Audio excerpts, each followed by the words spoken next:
Hey everybody, it's me, your old pal Josh, and for this week's SYSK Spooky Selects, I've chosen how the Winchester Mystery House worked. It debuted on Halloween of 2013, and on the surface, it's about some kooky rich woman who believed in ghosts haunting her, and so she made this crazy house that's super interesting. But if you peel back beneath the surface of the story a little more, you find like a clearer picture of the person that she was. And she was as interesting as her house was. So hopefully you'll enjoy this one. It probably won't scare the pants off of you, but it's at the very least interesting. So check it out and enjoy. Welcome to Stuff You Should Know from HowStuffWorks.com.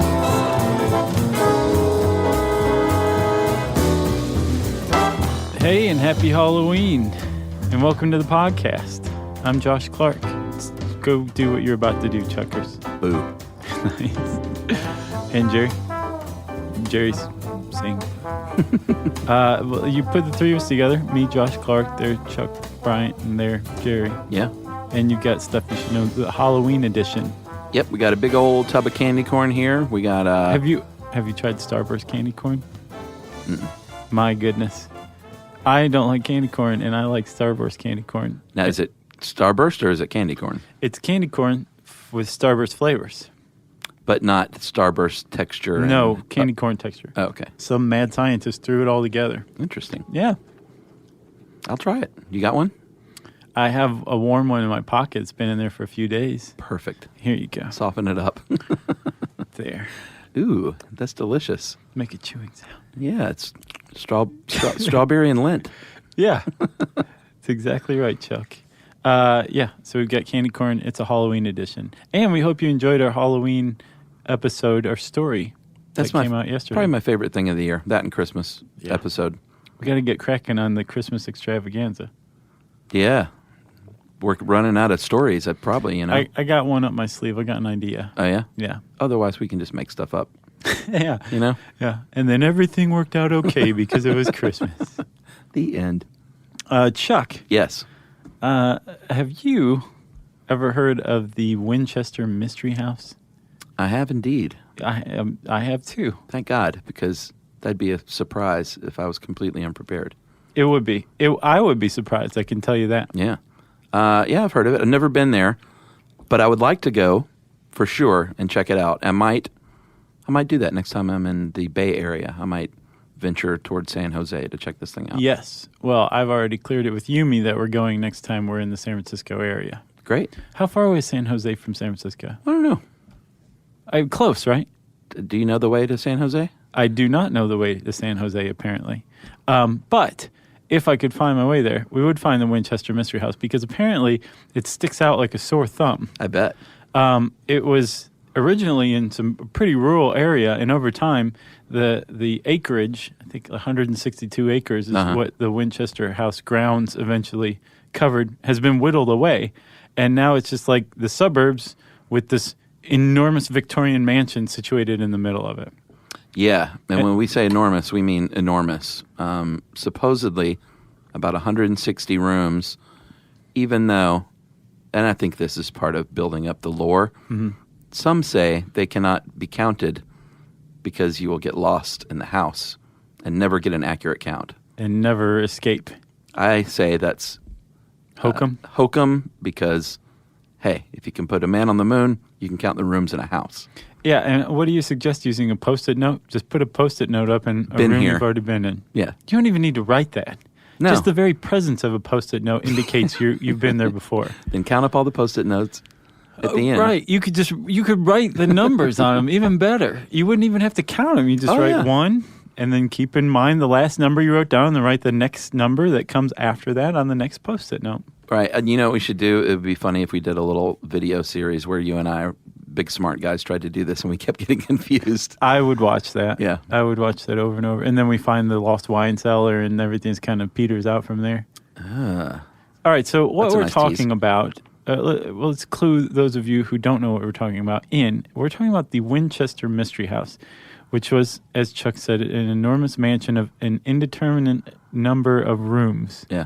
I think they estimate 160. Yes. But even the state of California, on their tourism website, says it is an odd dwelling with an unknown number of rooms. A tourism website said that? Yes, because it's a tourist attraction. Exactly. They're trying to, draw people in with the mystery of the mystery house. Yeah. And the whole thing was the brainchild and the result of a 4-foot, 10-inch little firecracker. Yeah. Nicknamed the Belle of New Haven in her day, named Sarah Pardee, who became Sarah Pardee Winchester. Yeah, New Haven, Connecticut. She was born in 1839. Yeah, not New Haven, New Jersey. No.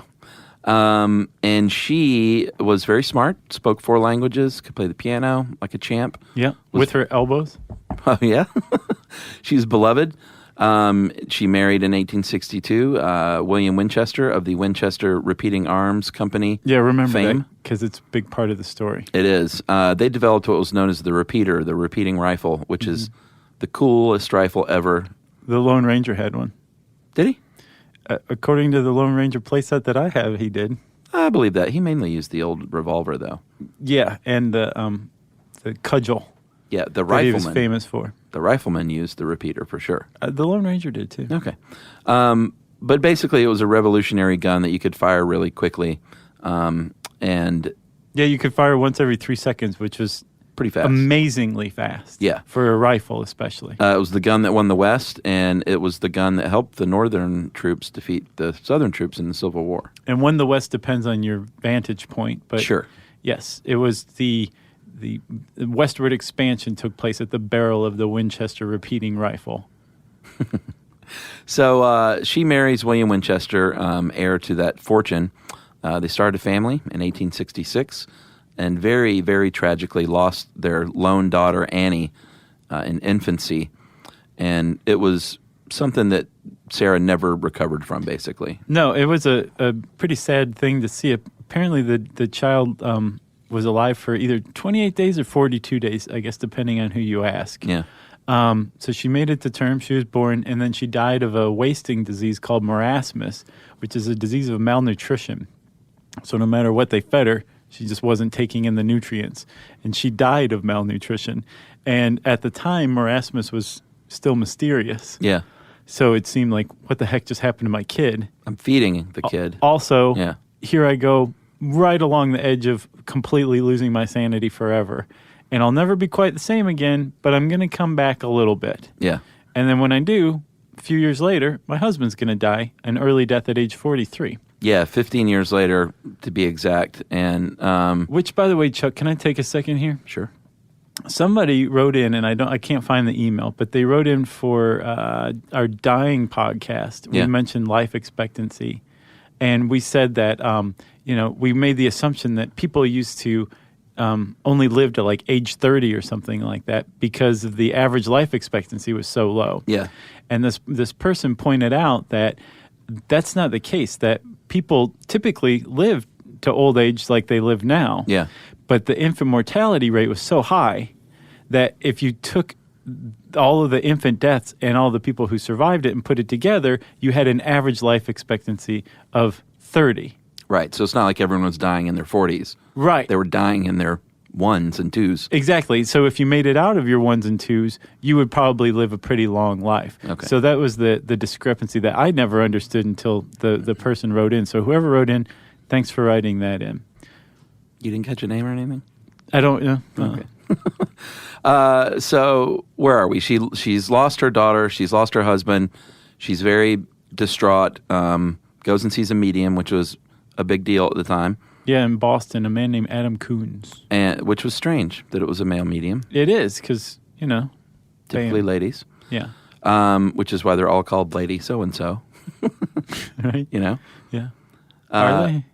Yeah, like, Oh, Madam. Yeah, or Madam, or like Lady Charlotte or whatever. Yeah. Lady Charlotte's who I go to. That's why I buzz marketed her. No, you don't. Do you really? No. I go to see Lady Adam. Oh.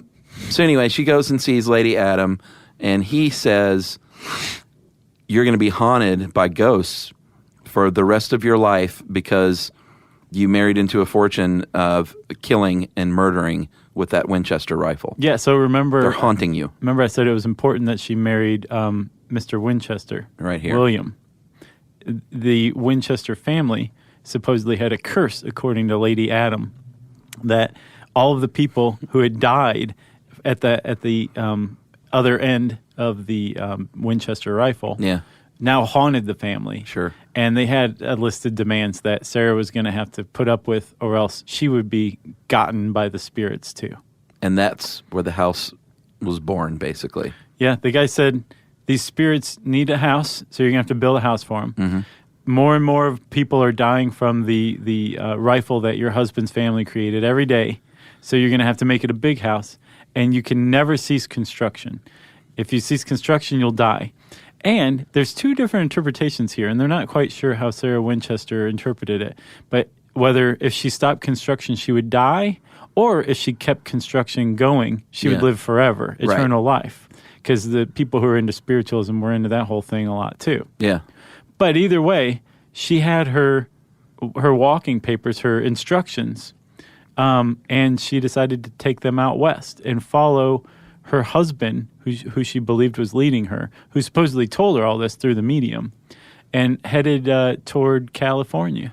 Yeah, she visited, had a niece in Menlo Park, and eventually found a property 3 miles west of San Jose in the Santa Clara Valley there. And she said, you know what? I'm going to buy this land. I'm going to take this house, and I'm going to build on it till forever. Yep. And Lady Adam had his cousin was a contractor. Right. It's not true. That would have been great, though.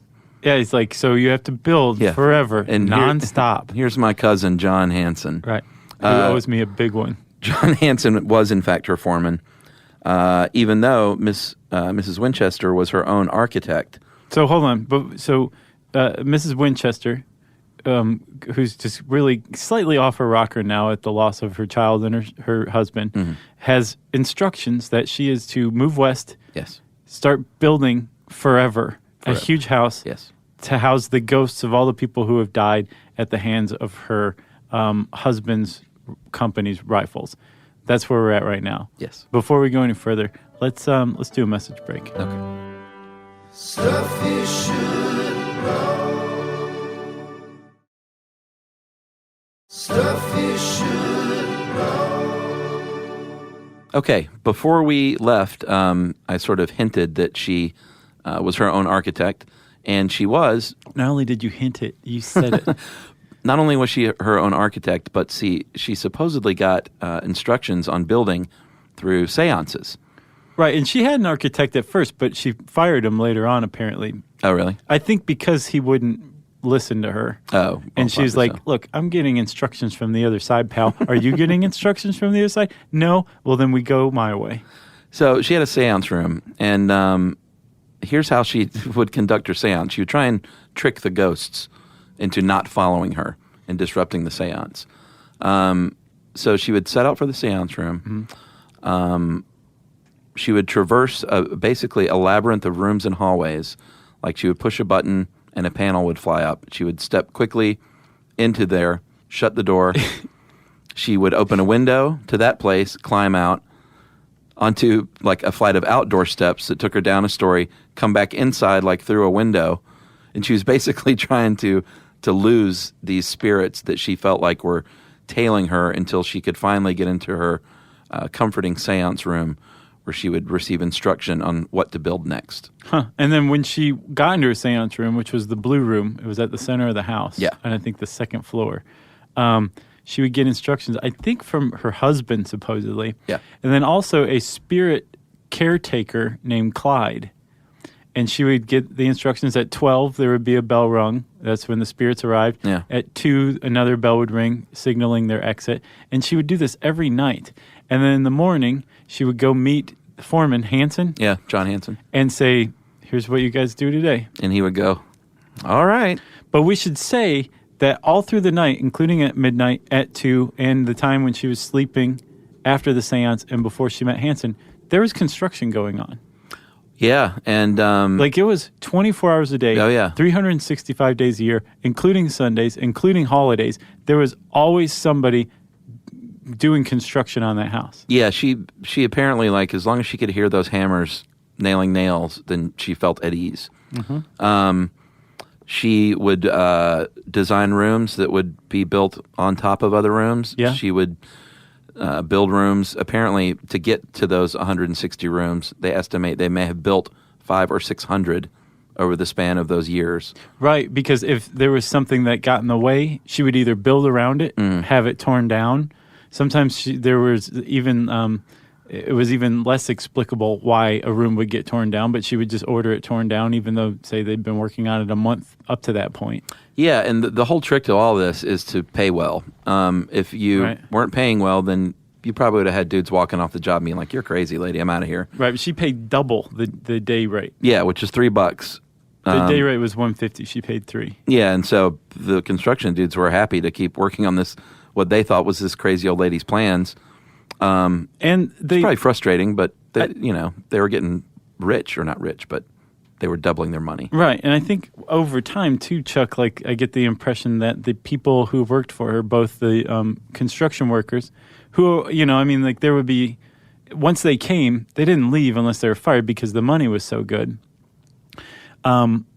So when you work for some crazy old lady for 12, 15, 20 years or whatever, like you're going to start to develop a sense of loyalty. Sure. And she was very much protected from the outside world by these people because her neighbors thought she was a total wacko, maybe a little evil. Who knows what's going on? She lived in seclusion. She always wore black.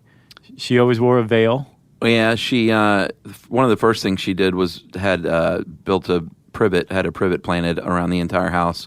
But she was also very kind to children, especially orphans, would have them over for ice cream. So it's not like she was some awful mean old person. No. She was just mysterious and liked her privacy mainly. Yeah, and apparently once she moved into town, a lot of the local charities started getting anonymous donations that they never got before. She of course, she didn't need all the glory, but she was still a very charitable woman. Yeah, she had a bunch of money. The reason she was able to pay double was a big inheritance, obviously, about $20 million, and a lot of stock in the Winchester company.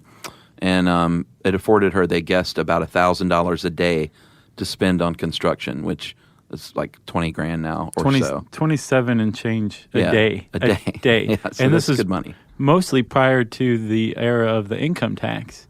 So like that was all hers. She ended up spending, I think, $5.5 million on the house in 1922 dollars. That's a lot of dough. It really is, but she didn't have anything else to do with it except give it away to orphans. That's true. So all of this construction led to some very strange design decisions. And we should say, this is probably a pretty good point to say, Mrs. Winchester didn't leave any diaries, any journals. She was never interviewed. All we can say for sure is that she went to a medium in Boston, received these instructions that she had to build the house to appease the spirits. Yeah. And that's what she did. Everything else is kind of conjecture, like her motivations beyond that, the details of her motivations and what she thought and believed is conjecture. So we should probably say that. And there's a lot of room for misunderstanding, like the staircases that she built had lots of steps, and they were like 2 inches high. Well, the reason that she did that was because she had very bad arthritis, and those are the only types of stairs that she could climb. But they would also double back all of a sudden or go around in crazy circles. A lot of people say that she thought that you could kind of screw with the spirits and throw them off your trail, I guess, on your way to the seance room. Yeah.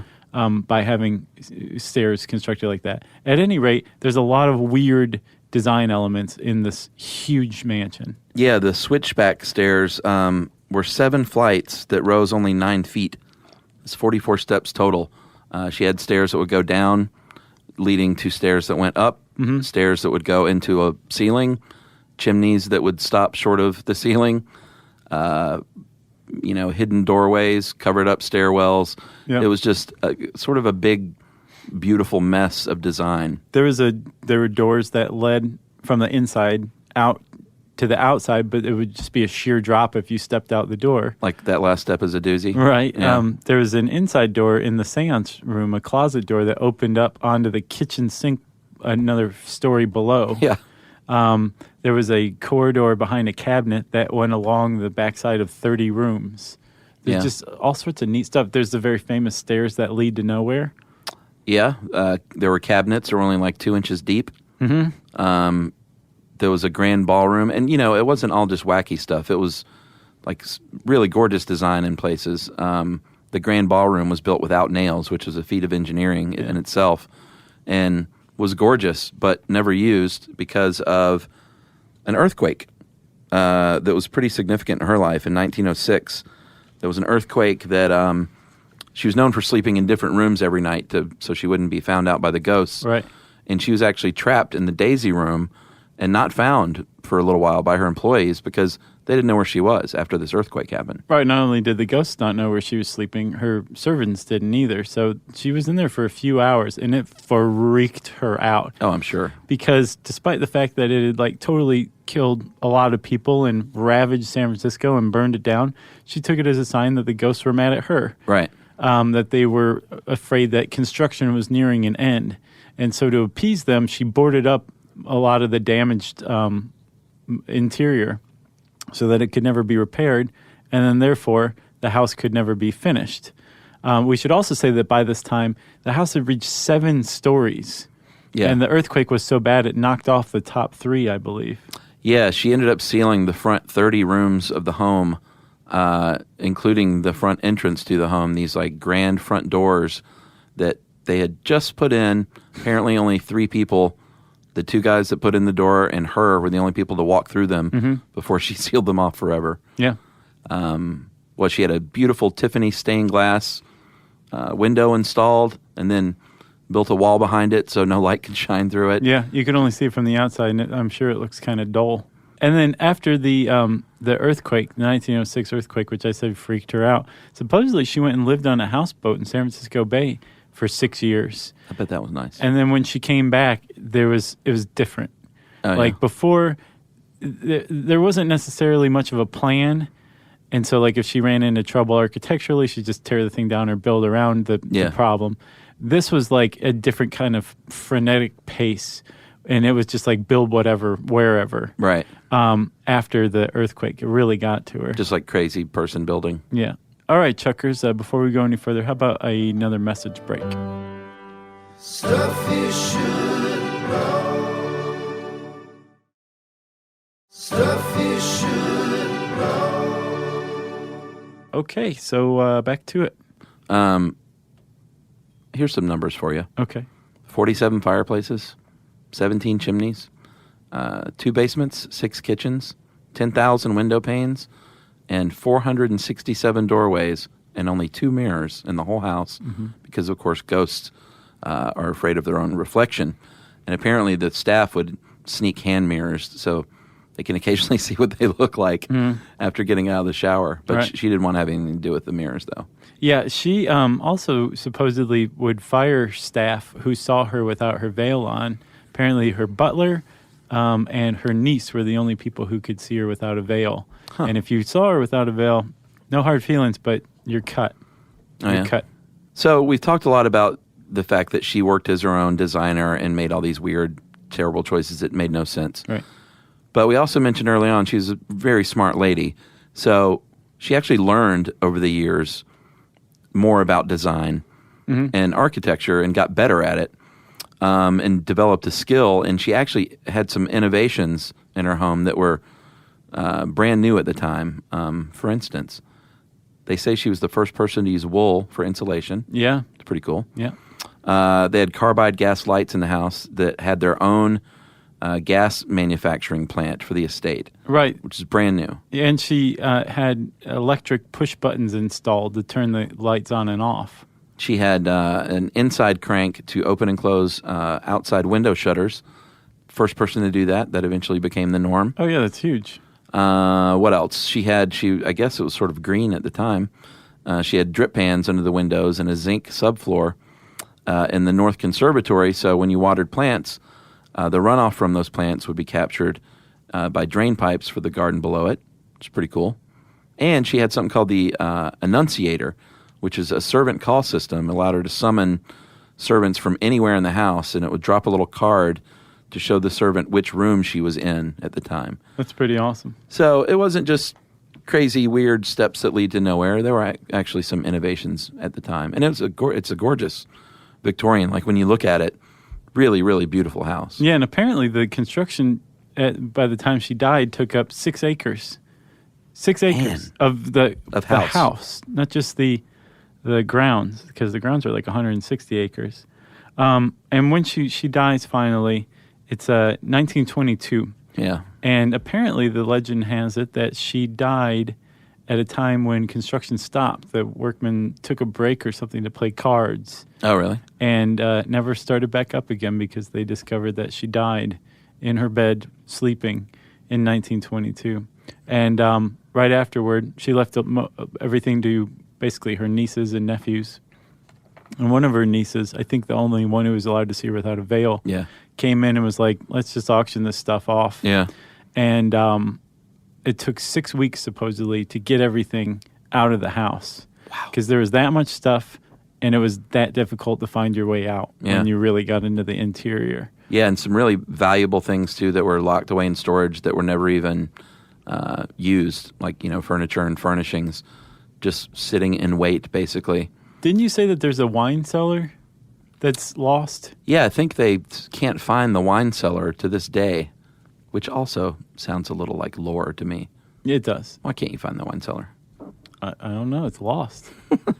It is a popular tourist attraction today and still being renovated and maintained. Apparently, it's continually being painted. The exterior is all year long. They finish painting it and they start once again because it takes 365 days to complete the job. I would imagine so. And it's been a tourist attraction almost since she died. Like the house was sold to a group of investors who wanted to start it as a tourist attraction for $135,000. That is crazy. Even though she dropped $5.5 million into it. And again, like if you're interested in this, you can go check out the Winchester Mystery House in San Jose. They have a website. I just imagine you type in Winchester Mystery House. But also look up something called Mrs. Winchester's House. It's a documentary from 1963. KPIX, I think, is a San Francisco television station. And it's narrated by Lillian Gish. It's just a half hour long, but it's really spooky and black and white and just interesting. It's a neat one. Very cool. Yeah, check that out. All right, so we're going. Okay. Let's go. Before that, though, Chuck, if everybody wants to read this article, you can type in Winchester Mystery House in the search bar at howstuffworks.com, and it'll bring this up. And I said search bar, so that means it's time for listener mail. Yeah, I'm going to call this asexuality callback. I just listened to your asexual podcast, guys. Found it very interesting. But one thing really caught my attention. You said asexuals were classified as a separate group outside the range of homosexual to heterosexual. I think it could be different. So Paul is proposing an idea here. Instead of the range being a number line with a subgroup that doesn't fit, it should be more like a coordinate plane. Not all people are equally sexual. I'm sure you know people who don't really think about sex often, and then people who it dominates a large portion of their lives. That made me think that it could be a coordinate plane with homo and hetero on the left, and right and asexual to extremely sexual. I want to say nymphomaniacal even, but I feel like nymphomania is more complicated than a born sexuality, or at least we don't know enough about it to say whether it is. Yeah, so what he's describing is like a plus sign.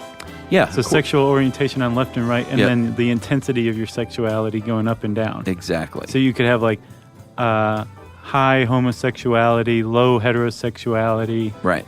And so on. Exactly. That's a good idea. I've actually seen that elsewhere too. Coordinate plane, it just makes sense. He says that way all the people could be accurately plotted to some degree at least. Not saying it would count for everything perfectly, but I think it would clarify it a bit more. Anyways, I'd love to know your thoughts on that idea. You just got them? Yeah. Has it been done before, or have you read about that? I have not. I do not know. I saw in a paper somewhere somebody proposing that similar thing, that it's... who was it? The sex studier? Oh, Kinsey? Kinsey. Yeah. That he or really Masterson Johnson. No, it was Kinsey. Okay. They really kind of missed a really obvious aspect of intensity rather than just orientation. Yeah. He just stuck to orientation. What a dummy. It's a good idea.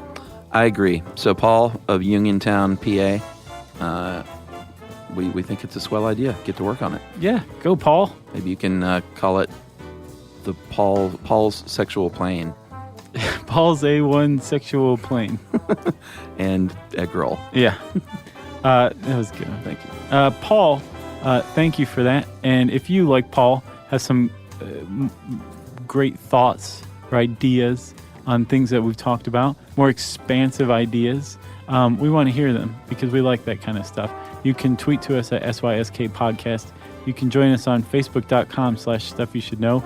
And, hey guys, come hang out with us at our website, StuffYouShouldKnow.com.